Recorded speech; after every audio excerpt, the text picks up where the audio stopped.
नमस्कार, times of Swaraj में आप सबका स्वागत है। मैं हूं और आज हम टाइम्स ऑफ स्वराज में चर्चा करने जा रहे हैं कि लोजपा रामविलास पासवान के नेता चिराग पासवान दूसरी बार अपने पार्टी के राष्ट्रीय अध्यक्ष चुने गए हैं और वो बैठक झारखंड में हुई थी और झारखंड में ही इन्हें नेता चुना गया था। उस नेता चुनने के बाद पहली बार ये बिहार आज पहुंचे हैं। स्वाभाविक है, कार्यकर्ताओं में काफी उत्साह था, जोश था, जुनून था कि उनके नेता दूसरी बार राष्ट्रीय अध्यक्ष बने हैं। तो उस जुनून के बीच पत्रकारों का भी सवाल था कि भाई सुन रहे हैं कि आपका पार्टी टूट रहा है। ये सवाल तो बड़ी मुश्किल से पत्रकार बंधु कर पाए, क्योंकि जो इस तरीके की लॉबिंग होती है मीडिया में, चिराग पासवान से ये सवाल पूछने का दुस्साहस कोई करने को तैयार नहीं था। ममता बनर्जी पर सवाल कर रहे हैं, तेजस्वी पर सवाल कर रहे हैं, चलते चलते अंत में किसी ने ये सवाल कर दिया। लेकिन जैसे ही सवाल हुआ और उस सवाल के बाद उसके चेहरे का रंग, भाव और बॉडी का जो मूवमेंट है जो बदला, उससे तो यही लग रहा है कि कुछ न कुछ चीजें चल रही हैं।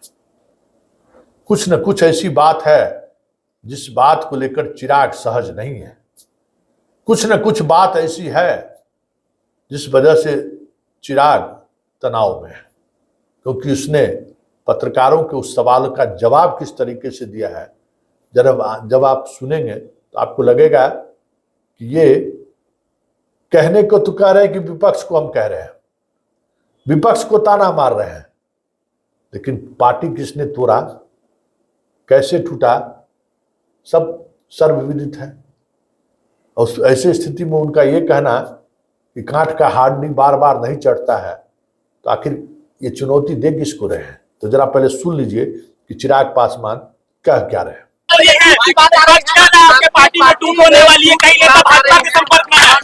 भाई सुनिए ना, कांच की हांडी बार बार नहीं चढ़ती। ये जो सोच ये लोग रखते हैं ना कि भैया बार बार एक ही पैंतरा आजमा लिया जाएगा, मेरे पार्टी के सांसद खुद इस बात का स्पष्टीकरण दे चुके हैं। हर कार्यक्रम में मुझे राष्ट्रीय अध्यक्ष चुने जाने पर भी उन्हीं लोगों की सहमति थी। तो जो लोग सोचते हैं कि भैया इस तरीके की सोच या इस तरीके के र्यूमर्स को हवा देकर चिराग पासवान को डरा लिया जाएगा, ये कांच की हांडी बार बार नहीं चढ़ेगी। ये जो सोच है, जो मंशा है चिराग पासवान या लोक जनशक्ति पार्टी रामविलास के बढ़ते प्रभाव को इस तरीके के र्यूमर से डरा कर रोक लेने की, विपक्ष की ये सोच कभी धरातल पर नहीं। तो आपने सुन लिया कि चिराग पासवान क्या कह रहे हैं और उनके कहने का मतलब क्या हो सकता है। काठ का हांडी बार बार नहीं चढ़ सकता है, मतलब सीधे तौर पर नीतीश निशाने पर हैं, क्योंकि कहीं न कहीं उनकी पार्टी टूटने में जिस तरीके से 2020 के चुनाव में, विधानसभा चुनाव में चिराग पासवान अमित शाह के लिए काम कर रहे थे, ठीक उसी तरीके से चिराग की पार्टी तोड़ने में बड़ी भूमिका नीतीश कुमार की रही है। और भले तोड़ रहे थे, कैंप मोदी के द्वारा तोड़ा जा रहा था, घर तक से निकाल बेदखल कर दिया गया और थोड़ा वक्त भी नहीं दिया, राम गोविंद जी को उसमें जाके बिठा भी दिया गया, पूर्व राष्ट्रपति महोदय को। मतलब पूरा जो कह सकते हैं ना, याद ही होगा कि सब कुछ सिंबल तक इनके हाथों से चला गया, पार्टी दफ्तर तक इनके हाथों से चला गया। लेकिन बड़ा सवाल यह है कि ये खबर कहां से तैर कर आई, ये खबर चलने का मतलब क्या है, क्यों बीजेपी इनकी पार्टी को तोड़ना चाहेंगे या क्यों नीतीश उनको कमजोर करना चाहेंगे।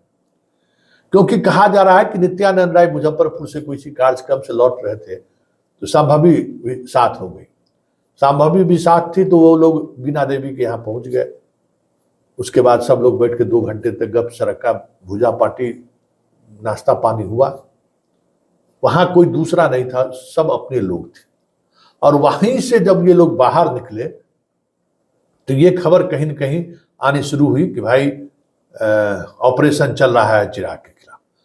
भाई नित्यानंद राय चिराग पार्टी में मिले, इसके तो पैरोकार रहे हैं और नित्यानंद राय को और किसी को समझ में आए चाहे नहीं आए, नित्यानंद राय को तो समझ में है ही कि चिराग की पार्टी भले ही समाप्त हो जाए, चिराग का जो वोटर है वो चिराग के साथ ही रहेगा, चाहे उसका सिंबल कुछ भी हो।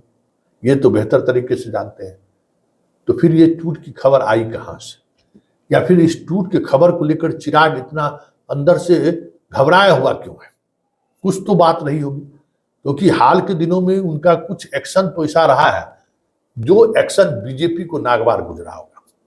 SC/ST सुप्रीम कोर्ट के जजमेंट को लेकर, वक्फ बोर्ड को लेकर, झारखंड में पहुंचकर जिस तरीके से इन्होंने प्रेस कॉन्फ्रेंस कर सीधे सीधे चुनौती दिया कि हम लड़ेंगे ही लड़ेंगे, गठबंधन में ले लें तो अलग बात है। तो ये सारी चीजें ऐसी है जो बीजेपी के मिजाज के विपरीत है, और हनुमान से ये उम्मीद हमें नहीं लगता है कि राम कर रहे होंगे किस तरीके की चीजें वो करें। तो कहीं ना कहीं ये चीजें हैं। और पारस से मिलना भाई ये तो स्वाभाविक एकदम नहीं है। जो पारस 243 जगहों पर चुनाव लड़ने की घोषणा कर दिया हो, और हर कोई जानता है बिहार की राजनीति से जुड़े हुए सबसे कम समझदार जो व्यक्ति होगा ना, जिसको कहकारा राजनीति को समझ में आ रहा होगा, वो भी कहेगा कि भाई पारस के रहने नहीं रहने से कोई फर्क ही नहीं पड़ता है। पारस के साथ थोड़ी रामविलास का वोटर है, रामविलास का वोटर तो चिराग के पास है। पारस रामविलास पासवान के भाई है, प्रिंस भतीजा है, रामचंद्र का बेटा है। इसके अलावा उनके पास और कुछ पूंजी तो है नहीं। फिर भी अगर प्रदेश अध्यक्ष उनके घर पर जाकर मिलते हैं, दिलीप जायसवाल, फिर शाह मिलते हैं, तो कुछ तो बात होगा, कुछ तो संकेत देने की कोशिश हुई होगी। अगर उसी तरीके से पॉलिटिक्स का भुसकुलाहा विद्यार्थी भी समझेगा कि इस समय में जो चिराग टरटरा रहा है, पारस से मिलकर अमित शाह उसको संदेश दे दिया कि बेटा उड़ो मत, उड़ोगे तो तुम्हारा पर कतरने के लिए हमारे पास अस्तूरा है, कैंची है मेरे पास, जिससे हम पर तुम्हारा कतर देंगे। ये तो जो मैट्रिको फेल पॉलिटिकल साइंस में समझ रखने वाला लोग है वो समझ सकता है। लेकिन जो अंदाज आज चिराग कर रहा है कि काठ की हांडी बार बार नहीं चढ़ता है, तो हांडी चढ़ाने वाले कौन लोग थे? क्या इनको शक है कि नीतीश कुमार इस खेल में शामिल हैं, या फिर ये समझ रहे हैं कि नीतीश कुमार जो करने जा रहे हैं, या जिस राजनीति को नीतीश साधना चाह रहे हैं, या जिस नैरेटिव को वो बिहार के फलक पर बनाना चाह रहे हैं, उसमें चिराग पासवान जैसे नेताओं को तो नुकसान होना स्वाभाविक है। अगर दलितों का वो वर्गीकरण कर देते हैं, जिसको लेकर संजय झा राष्ट्र कार्यकारी अध्यक्ष हैं वो, या फिर आपको केसी त्यागी कई मौके पर ये बातें दोहरा चुके हैं। ऐसे में अगर वर्गीकृत हो गया दलित के नौकरी में, अगर ये चीजें फॉर्मूला लागू हो गई, तो फिर तेजस्वी कहते हैं कि चिराग कहीं के नहीं रहेंगे। तो ये खतरा तो है। तो सवाल ये नहीं है कि पार्टी टूट रही है, सवाल ये है कि पार्टी टूटने की खबर के बीच नीतीश कुमार जो खेल खेलने जा रहे हैं, या नीतीश कुमार जिस खेल की तैयारी में है, कह सकते हैं कि चिराग के लिए आने वाला समय मुश्किल भरा जरूर होगा। ऐसे में एक SC/ST चेहरा, आदिवासी चेहरा को अगर मुख्यमंत्री कहीं चीफ सेक्रेटरी बना दें अमृतलाल मीणा को, तब तो पूरी दलित और आदिवासी की पॉलिटिक्स को ही वो प्रभावित करेंगे। जीतन राम मांझी के खासम खास रहे हुए हैं, तो आप समझ सकते हैं कि एक और नैरेटिव इस पे सेट हो सकता है कि जीतन राम मांझी के खासम खास रहे हैं। अपने मुख्यमंत्रित्व काल में वो उनको अपना सचिव बना कर रखे हैं अमृतलाल मीणा को, और उस अमृतलाल मीणा को चीफ सेक्रेटरी अगर नीतीश बना रहे हैं, मतलब मांझी पर भी डोरा डाल रहे हैं। ये भी तो बात हो सकती है, क्योंकि अमृतलाल मीणा मांझी के गुडबुक पर है दलित आदिवासी नैरेटिव के तहत। तो खेला तो कुछ न कुछ हो रहा है, और उस खेले में घेराबंदी तो कर सकते हैं कि किलेबंदी तो चिराग का हो रहा है।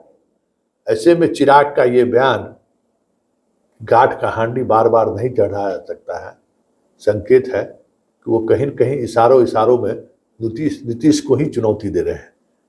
इस बार कुछ होने वाला नहीं है, इस बार हम सजग हैं।